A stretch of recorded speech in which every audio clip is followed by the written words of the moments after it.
When, lithe of limb, she danced the Pyrrhic, loud clapping followed, and the Paphlagonians asked if these women fought by their side in battle, to which they answered, to be sure, it was the women who routed the great king and drove him out of camp. So ended the night. Let your tools be equal to the task.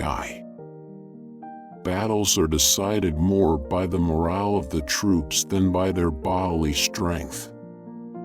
Cyrus. I am a stranger in all countries.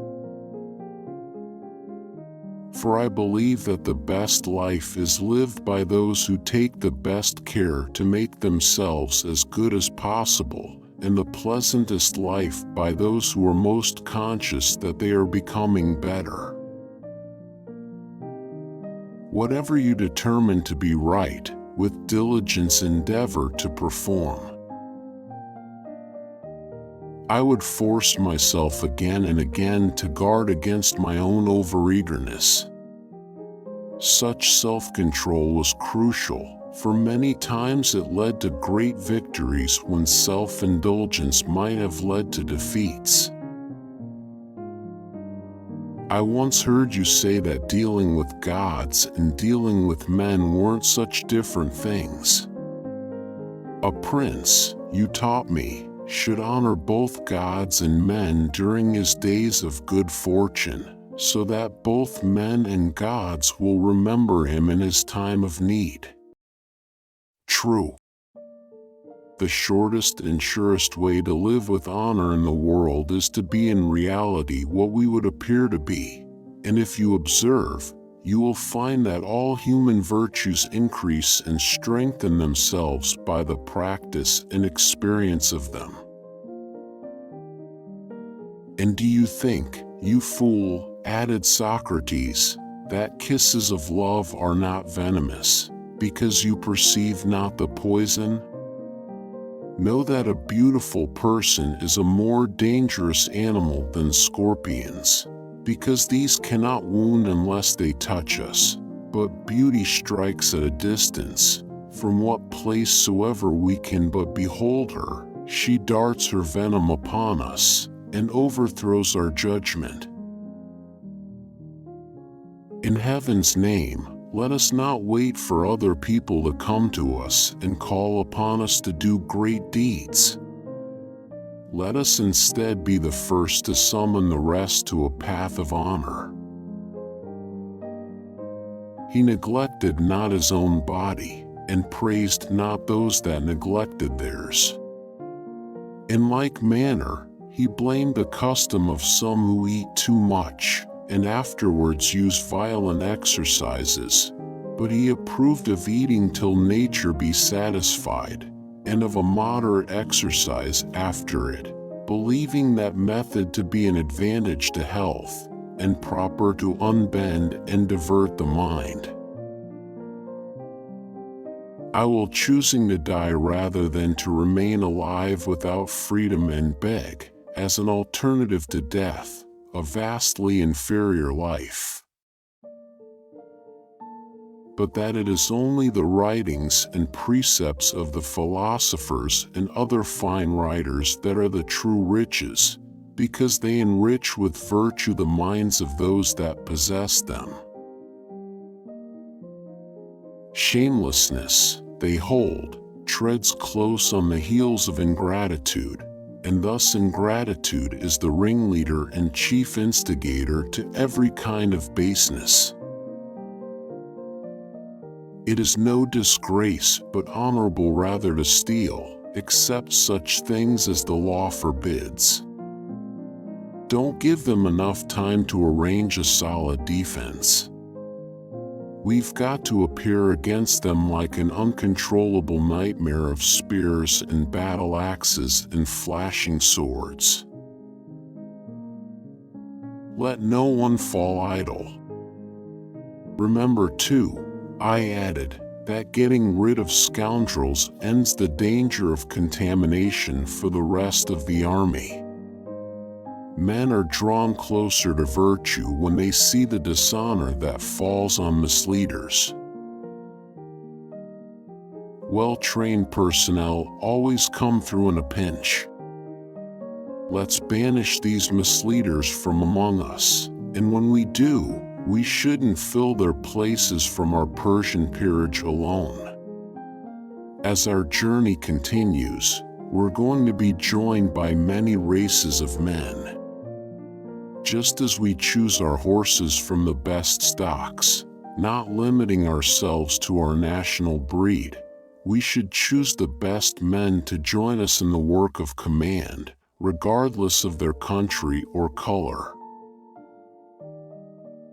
Separated from Hellas by more than 1,000 miles, they had not even a guide to point the way.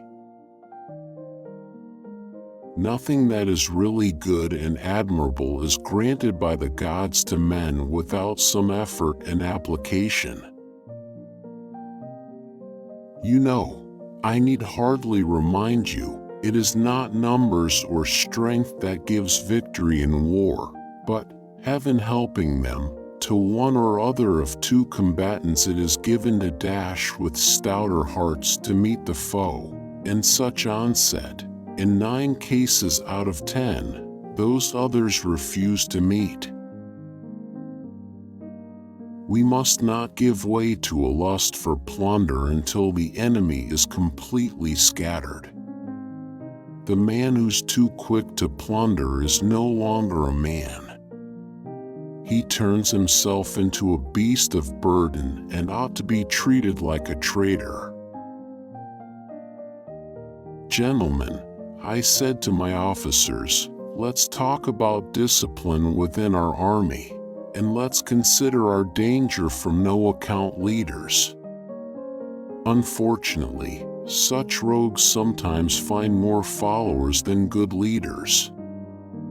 Promising everyone a good time with plenty of instant rewards, these scoundrels can exert much more influence than virtuous men, who end up alone on steep, rocky paths. At this point Alexander was visited by envoys from Syrmis, the king of the Tribalians, and from the various other independent tribes along the Danube. The Celts from the Adriatic Sea also sent representatives, men of haughty demeanor and tall in proportion. All professed a desire for Alexander's friendship, and mutual pledges were given and received. Alexander asked the Celtic envoys what they were most afraid of in this world, hoping that the power of his own name had got as far as their country, or even further, and that they would answer, "You, my lord." However, he was disappointed, for the Celts, who lived a long way off in country not easy to penetrate, and could see that Alexander's expedition was directed elsewhere, replied that their worst fear was that the sky might fall on their heads. Nonetheless, he concluded an alliance of friendship with them and sent them home, merely remarking under his breath that the Celts thought too much of themselves. My study of history had taught me that humanity has always been full of illusions about its own possibilities, and that ambitious leaders have led their people into deep affliction more often than wide empire. Then, we must also be careful to educate our sons and daughters when children are born to the women whom we've taken as wives. Striving to set the best example we can for our children will make us act even more nobly.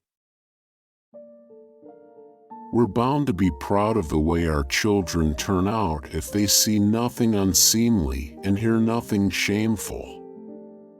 They, like us, will live in the light of all that's good, and their virtue, like ours, will be their strength. Do you not take him to be just who commits no manner of injustice? When soldiers are sick or wounded, doctors can fix them up, but you've got to save them from falling ill in the first place. Most of all, I vowed that my followers would learn more from my own example than from any legal code or set of regulations. As important to the people as written laws may be, the leader serves as a living law. He not only acts as a competent guide, but also functions as a wise judge, detecting and punishing those who fail to serve the people with justice and honesty. If an army is to win through to victory, it has to spend all its time helping itself or hurting its foe. Therefore, an army should never be idle, been overthrown by their own protégés. Remember how often leaders have chosen to treat their friends like slaves, and then perished in the revolutions caused by their idiotic methods.